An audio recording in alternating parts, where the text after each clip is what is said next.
Okay, welcome back everyone. We're now on a public workshop regarding the annual plan timeline, I suppose, and plan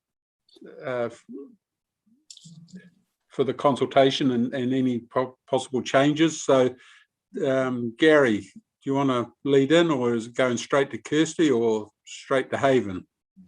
This will be a presentation by Kirsty and Haven, but essentially, Your Worship, we're just in the middle of the first year of our long-term plan, and the years between when we adopt one LTP and another LTP, we do two annual plans, and the extent to which we engage the community in our plans for the next year really depend on how much we change the long-term plan. So just with that bit of an introduction, I'll pass to Haven to work through a presentation. Thank you, Worship. Thanks, Gary. Thanks, Gary. Thanks, Mayor Jim. All right, so I'll just share my screen and work through the presentation.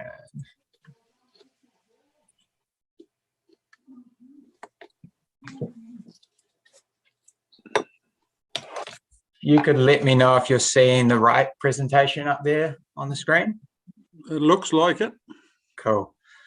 Okay, so thanks everybody. Yes, as Gary mentioned, this is essentially just to introduce the annual plan, propose a bit of an approach to it, and hopefully get some elected member direction on that approach, and then have a discussion on some engagement methods and timelines. So if I just click over to the next slide, just a bit of a recap. As Gary did mention, annual plans are a step in between the long-term plan, where we check in on the second year and see how closely aligned we are to it.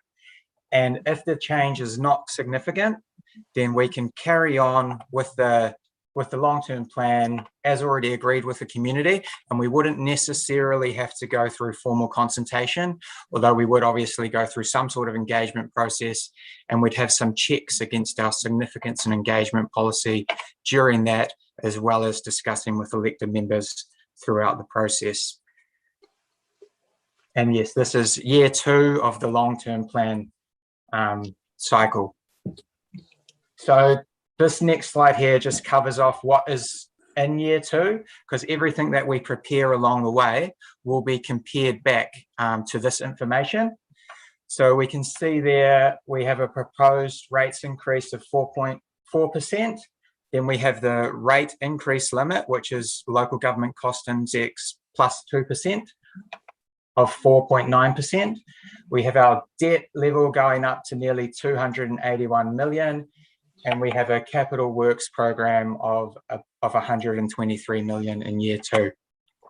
So yeah, just a reminder, everything that we prepare along the way during this annual plan will get compared back to that information that's in the long-term plan. Okay, so this next slide here is discussing a proposed approach to preparing the annual plan. We are hoping that there'll be minimal deviation from year 2 of the LTP. And we have had some preliminary discussions with the exec team and the leadership team to discuss how we might want to prepare this annual plan. What was considered during those discussions is that it's still very early days in the process. It's only really been 3 months since we've approved that very robust and rigorous LTP, and it all got audited and then formally approved. And to date, nothing has indicated a need to deviate too far from the long-term plan. For example, there haven't been any significant delays to the capital works program, and we're not aware of anything else that would trigger any significant changes. But yeah, legislatively, we still need to prepare the annual plan, and in preparing that, there'll be a number of checks we do along the way. So I'll just work through those ones there on the slide. So that first one is a check to see what we've achieved in year 1, and we'll look to get that primarily through the 8-month report, and that will become available around February. So that'll look at what projects may need to be pushed out into year 2. We'd generate a list of potential changes and then incorporate those into the annual plan. The next one down there is growth, and has it been tracking as expected? Again, we'll have more information on that through that 8-month report in February. The development contributions, we'll know more about them too. The fees and charges, we'll have more information on that a bit earlier. We're looking to go out to our budget holders shortly and have them review the schedules of fees and charges. So we'd have more of an understanding of any changes to the fees and charges in November. Okay, that next one down there about role requests. So we're looking, as I mentioned, we're looking to go out to budget holders, and we'll be asking them if any of the teams have any requests for new roles, and we'll be looking to get that information out to them in October and have it come back to us late October and work through it in November. The next one down there, we'd also look to get back during late October and November is an initial understanding of inflation and interest rates.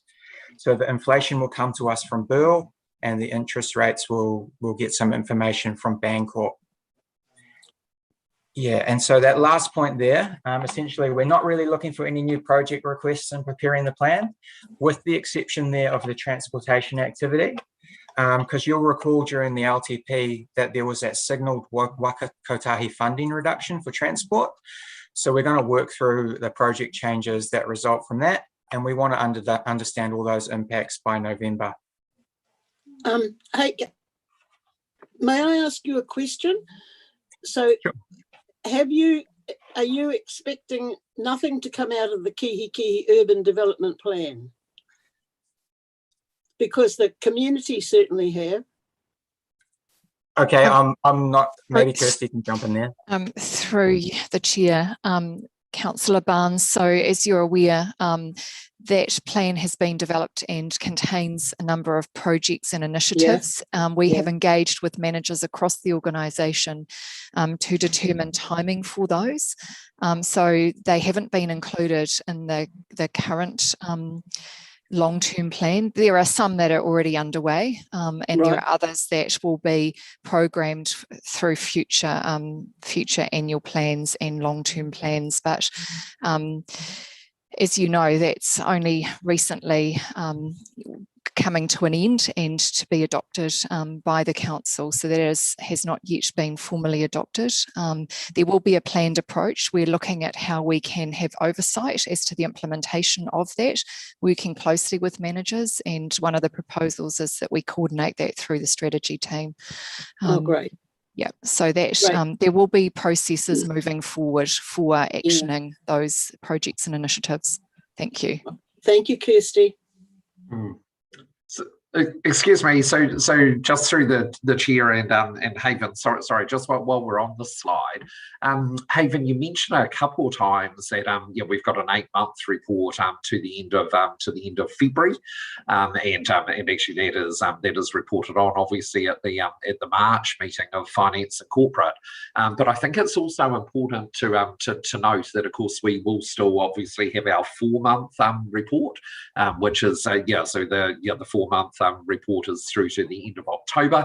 It's reported on in November, and in a couple of slides' time, you'll see a timetable talking about some workshops before Christmas. So just wanted to point out to the councillors that obviously that will provide quite a bit of information in regard to Haven's first bullet point on this slide.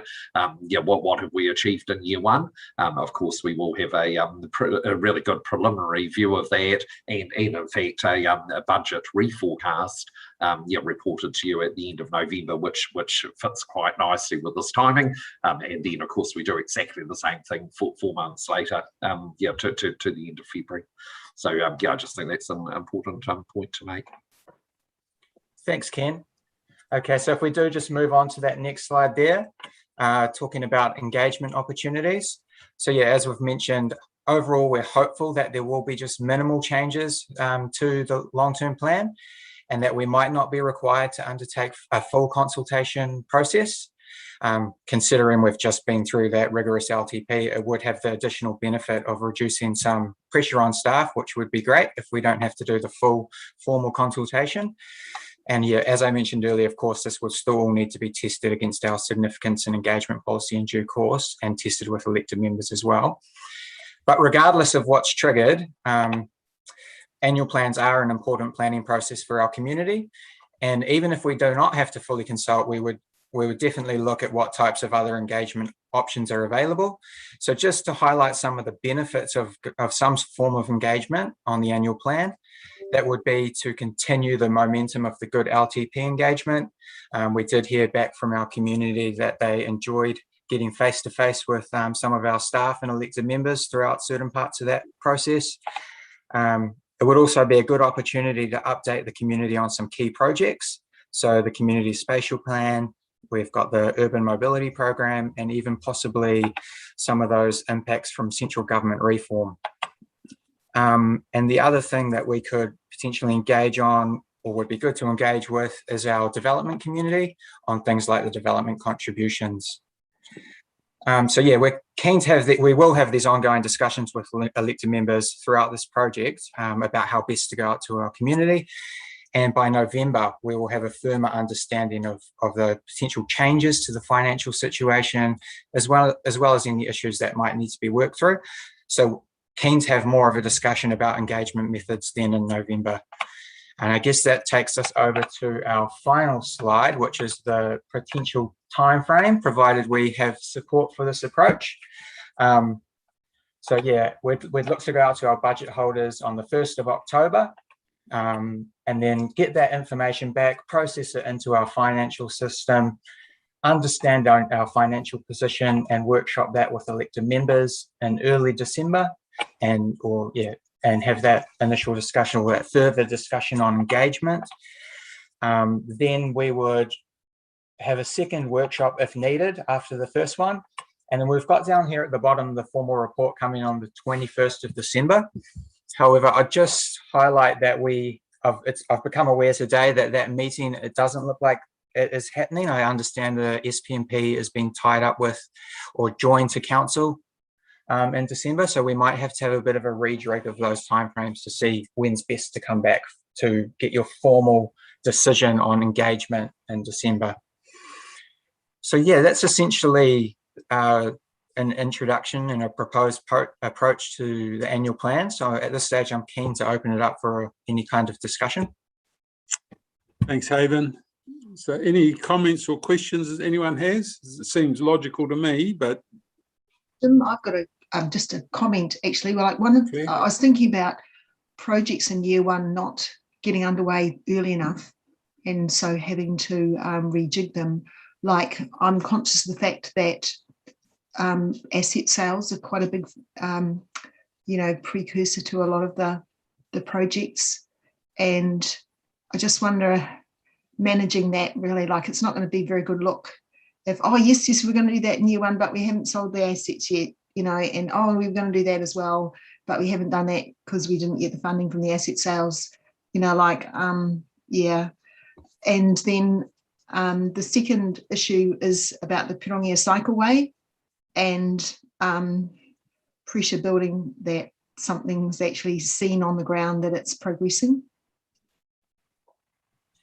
Yeah, so in terms of asset sales, I don't know if maybe Ken's in a position to speak to that, because I understand there's a strategy being developed to help inform that, and I'm not across every project to understand how dependent they are in year two of the LTP for those asset sales. So yeah, I appreciate the comment, but I'm wondering if anyone else is more positioned to give a more thorough answer.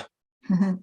Haven, while we're sorting that out, can you just take your screen off so that I can see everybody? Yes. Yeah, that's better. Hey, thanks for that. Ken, yeah. Yeah, so look, in respect of the asset sales, actually you'll be aware that very, very shortly we're going to have a discussion around the property strategy, and John will talk to you a little bit about that, and in terms of, in fact he'll talk to you quite a bit about that in regard to what potential asset sales that there are. So that will be later on this afternoon after this meeting. But look, the other thing in regard to the asset sales is, look, I'm not necessarily anticipating those having a real impact on delivery of projects. We do obviously have some other financing mechanisms that we can use in the interim, while we wait for asset sales to eventuate, and if in fact we do have to wait for them to eventuate, and also a number of these projects that are being funded by asset sales are happening across the 10 years of the LTP. So look, I'm not sure it's anything we need to worry about in terms of projects not being able to advance. We do have a plan in regard to the property strategy, and in terms of realising some of those asset sales, and like I say, we have got mechanisms to smooth those out across the years. Okay, cool. Thanks. Thanks, Claire. Roger, and then Liz. Yeah, thank you, Mayor Jim. Yeah, Haven. Even though there's no major change to the LTP, I would certainly support going back to the community and getting some engagement with the community, even if it is an update on those things that we had included, and just keep them informed of where we are and what's going on. So, yeah, certainly endorse that. Yeah, good one. Thanks, Roger. Liz? Yeah, thanks, Jim. Hey, I guess we've been here a couple of times for those seasoned councillors where we have an LTP process, and then kind of in year one, you two go out with a diluted annual plan process. And I've got to say, I've always been a little bit disappointed. I think the recent residents' perception survey has told us that our communities want more engagement, and they want more transparency. And the best way to do that is to actually do it really, really well.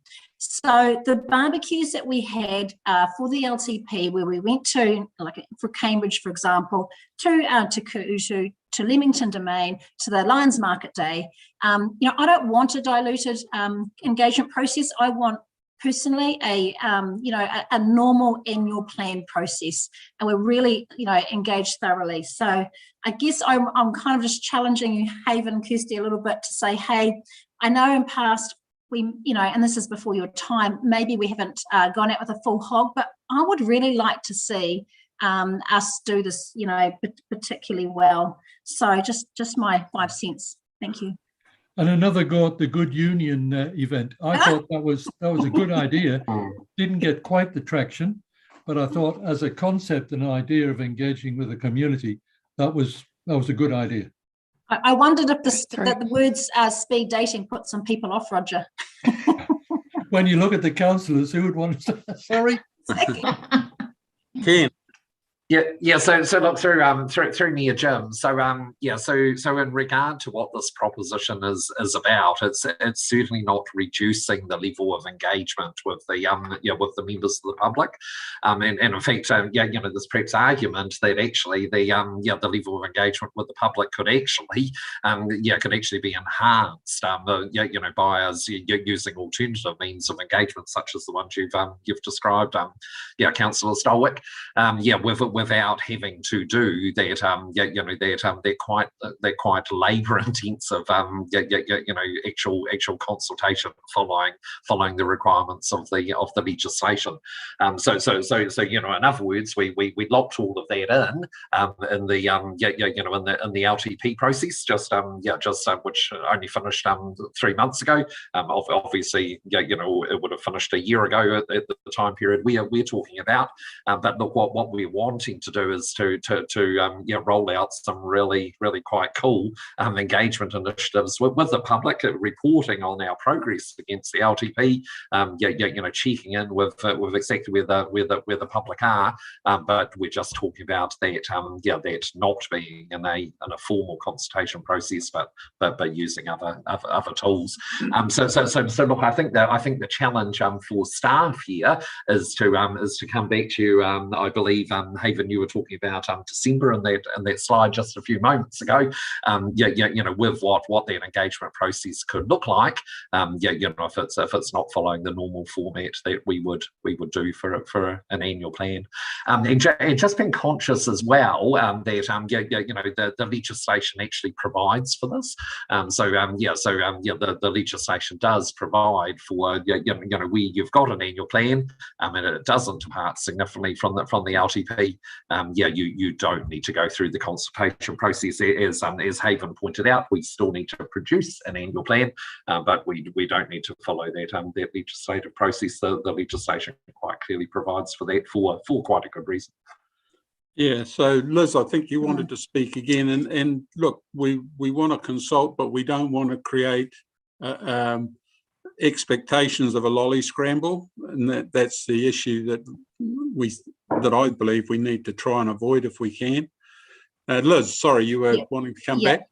Look, I agree with you. I mean, whilst there may be, I guess, few changes or little movement, and projects, and obviously, and annual rates increases or decreases, I think that the community has always really appreciated the ability to come and speak to us around the table. And there has been disappointment in the past where we haven't offered that opportunity. So this is, I really enjoy hearing from the Chamber of Commerce annually. There's lots of community groups, Great Power, that could and do enjoy coming to speak to us around the table. And I think it's a really good thing. I really like to encourage that we do that again. Yeah, and sorry, Ken, and then I'll come to you, Phil. Yeah. So just quickly, Your Worship, in response to what Councillor Stolwicks just said there. Look, we could certainly still provide an opportunity for some formal engagement in the council chambers. Well, I suppose COVID conditions allowing for that. But we could certainly provide that, as well as a raft of informal opportunities. That would be fine. But again, doesn't necessarily need to be in the context of a special consultative procedure. Kirsty, and then Phil. Thank you, Your Worship. Just to add to, we're also mindful about consultation fatigue, and we don't, we've had some feedback from the community, and I think this is really about meaningful engagement as opposed to ticking a box. So we are also going to be going out and engaging with stakeholders, partners and community, in part through the development of the community spatial plan. So that is one of our focus projects through this next long-term plan. It would be great to be able to engage in informal settings and share with the community what that might look and feel like and how they can be part of that process. So there's certainly opportunities to bring things together too, to talk about what we've done in the last 12 months, what is our focus for the 12 months ahead, how we can better engage, how we're partnering with Mana Whenua and iwi. So, but like you said, Liz and Roger, we got really positive feedback about the more informal engagement, such as coffee with the mayor, the barbecues, the session that we had in pub setting. We actually also had one in Pirongia. That was probably one of our most well attended forums, and having that opportunity for the public to engage face to face. So quality conversations came out of that. Thank you. Kirsty, Thanks, can I just ask? just hang on, Gordon, Roger. Sorry, Phil's been trying to get in there for a while, and then I'll come to you.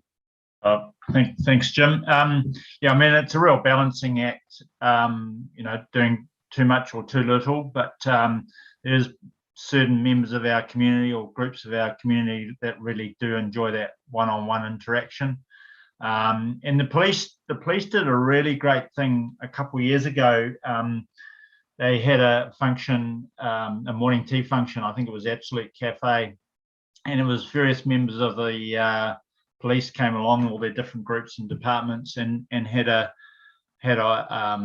meeting, a one-on-one, informal meeting with the members of the public, and it was really well received too. A lot of people turned up to that and spoke to the police, and so that was another way of doing it, a morning tea thing and during the day rather than an evening thing too. But it's a real balancing act, trying to have too much or have too little, and so it was good.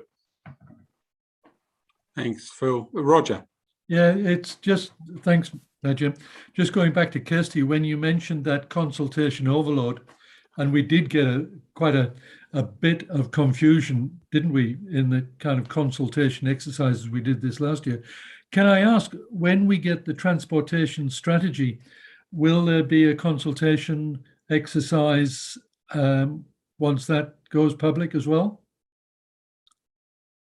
So I think that's probably another topic, Councillor Gordon, and we can talk in more detail about that perhaps offline or in another setting, but the intention is that there will be engagement. You're aware that we have worked with a stakeholder group, so certainly the intention is that we will be coming back and sharing with elected members and also with stakeholders. In terms of consulting or engaging with the community at large, I'm not sure that, that a decision's been made on that, and there are some constraints around timeframes, but certainly the intention is to take some draft documentation out to share with those stakeholders who have participated in the process to date. So it's some form of consultation. Susan and Claire, your hand's gone down, Susan. I don't know, you still want to comment? Thanks, Kirsty and Haven. Look, I was just going to say I'm comfortable with the proposals you've put to us in terms of a time frame. It's kind of a wait and see kind of approach, really, isn't it? Seeing how far we vary, and I'm just really mindful of that fatigue. I think it's not only us consulting; it's the government's constantly consulting as well. So we've got to be mindful of undertaking relevant consultation, and perhaps targeted is probably a really good way of describing it, Kirsty. But I don't certainly advocate for trying to become unapproachable and everything as an entity, but I think you don't just want to consult for consulting's sake. It's got to have a meaning and a defined purpose. So I'm comfortable with where it's at. Thank you. Thanks, Susan. Claire. Yeah, thanks. I wanted to comment about Liz's mentioning the residents' perception survey, because I'd be really keen to actually consult with the community or respond to that before the annual plan consultation cycle, because I think there's some really concerning feedback that came through that, and that we really shouldn't delay in engaging with the community about what we could do, especially about their concerns. So Kirsty, I picked up that there's some consultation in a shorter term, I guess, to do with the community plan. And I just wonder whether or not you'd consider weaving into that something that recognises what came through that survey. So that's probably a wider discussion, and probably will require some input from Hannah and the comms and engagement team and the executive team also. Certainly in terms of that community spatial plan, we are meeting with the PCG later today and going to be talking through some staff recommendations about engagement with stakeholders and the community. So looking at extending that to ensure that there is meaningful engagement. So certainly there are possible avenues for addressing those issues.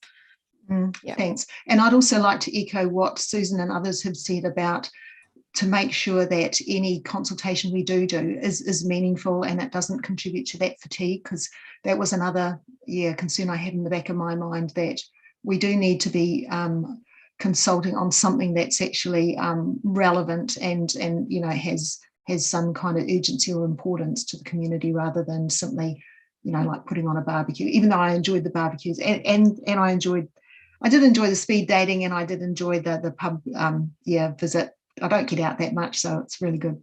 Thanks. Thanks, Claire. Gary.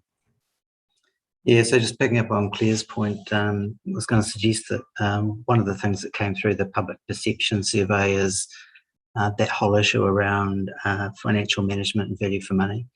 And a golden opportunity, I think, when we're talking about annual plans and levels of rates increases and those sorts of things, is to actually talk quite seriously about that value proposition. So I think this is a really good opportunity for us to stitch that into this annual planning process. Okay, thanks, Gary. Any other comments? Okay, well, Kirsty and Haven, have you got enough to go on with? Yes, thank you. That's been very helpful, Your Worship and councillors. Thank you. All right. Hey, well, thank you for that. And we've now got our second workshop, and we need to pause for a minute to go into public excluded.